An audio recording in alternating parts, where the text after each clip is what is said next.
So apparently Ant-Man and the Wasp Quantumania is not the biggest Marvel film ever that they always try to make every single Marvel film that comes out. Ant-Man and the Wasp Quantumania or Ant-Man movies in general are usually not like mega hits. Like they're kind of average, right? Like they're good. Don't get me wrong, they're good. They're not usually bad, but they're not like amazing. They're not the most amazing movies ever. Obviously, you might have a different opinion. You might think it's the worst. You might think it's the best. But ultimately, I felt like they were always pretty average. Now, apparently, they're trying to obviously get Kang to be the next big bad, right? They're trying to get Kang or convince you that Kang is more dangerous than Thanos, which I'm not fully buying that yet. I don't know how they're going to do it. I would like to see how they do it. Honestly, I want to give them the shot to see how they're actually going to do it, but I'm really not buying it that Kang is more dangerous than Thanos, especially Infinity Gauntlet Thanos.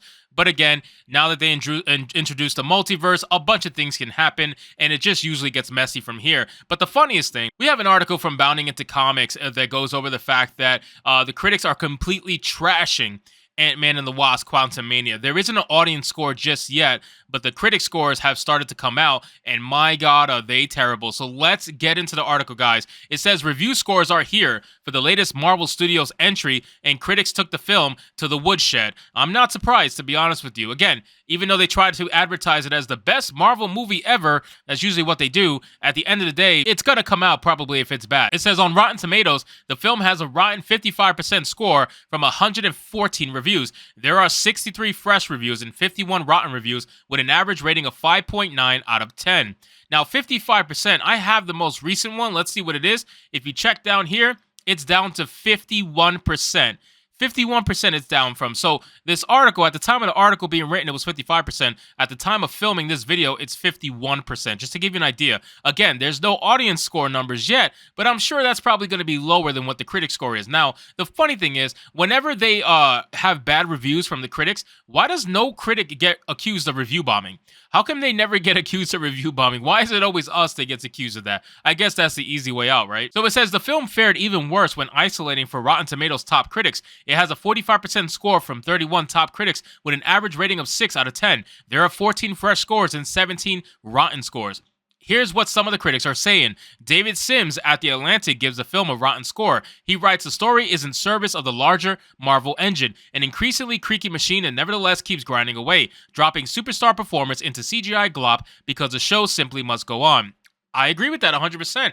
I think that they are, and I've said this many times, I think Disney is trying to cut as much cost as they possibly can, especially in the CGI department, but they're also cutting costs in terms of big name actors and actresses. They're trying to get you to fall in love with these no-name people, and the reason why they're doing that is because those people are cheap, and not only that, it allows them to try to recoup the loss that they're going to experience from not pandering to the Chinese market or the Indian market or anything like that that is very anti-LGBTQ, anti-progressive politics. Obviously, Disney wants to push progressive politics nonstop in all their movies and TV shows. So in order to do that, they need to be able to not have so much money invested into these projects. So they're cutting costs like crazy in all of these projects. And I wouldn't be surprised if Ant-Man Quantumania is just the latest iteration of that. It says David Fear at Rolling Stone also gives the film a rotten rating. He writes, Quantumania is somehow heavy without feeling substantial, almost desperate in its dourness. Even scattered with occasional wisecracks, it makes Eternals feel positively breezy by comparison. Ooh, that's bad.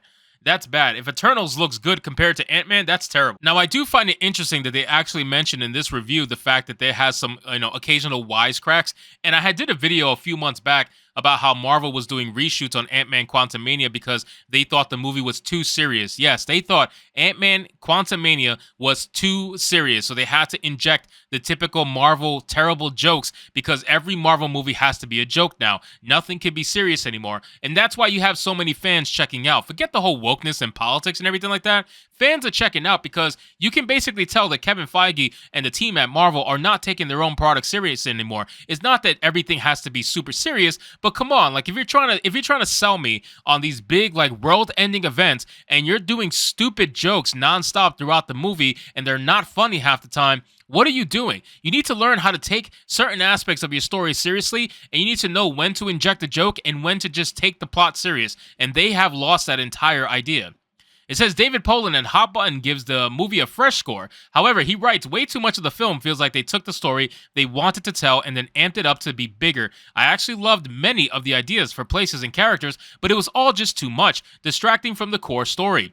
Lupe Rodriguez Haas at cinmovie.tv gives the film a B rating. Haas writes, the third installment is the busiest movie of this Marvel trilogy, with tons of distracting CGI environments. Thankfully, Paul Rudd carries the movie as the heart of the story, but Michelle Pfeiffer and Jonathan Majors steal the show. Brian Lowry at CNN gives the film a rotten score. He pens Ant-Man and the Wasp Quantumania works on one key level, establishing Kang the Conqueror as truly formidable and a worthy villain. Yet with its plunge into inner space, Ant-Man comes up with short in almost every other way that matters.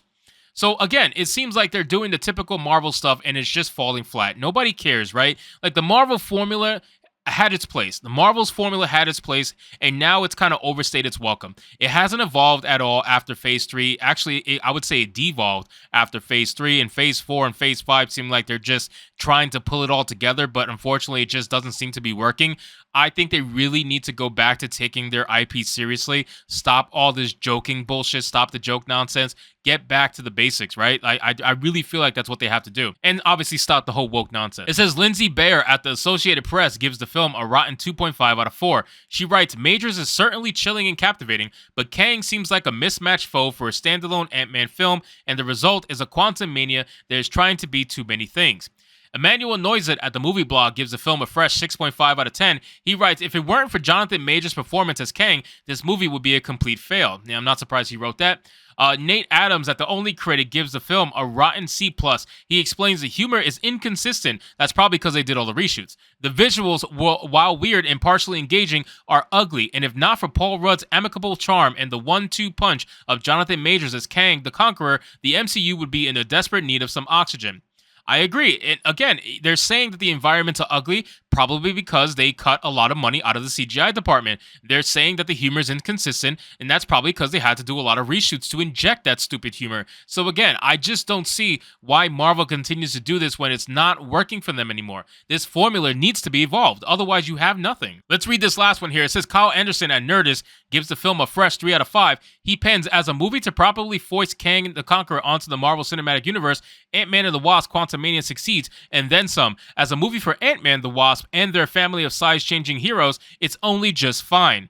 So chances are this movie's probably experiencing exactly what happened with Doctor Strange in the Multiverse of Madness, where the Doctor Strange movie, Multiverse of Madness, didn't feel like a Doctor Strange movie. It felt like a Wanda movie, and that's what a lot of people had an issue with when it came to that particular movie. Everybody felt like Doctor Strange got cucked and put in the background to lift up Wanda as a Scarlet Witch and make her seem like the most incredible thing ever, because they wanted to nerf her at the beginning because they had to make those characters look strong. Even though Wanda as a Scarlet Witch is more powerful than most of them combined, they still, again, had to nerf her in the beginning. But now, since all those characters are, for the most part, gone, they can go full swing with making Wanda the Scarlet Witch.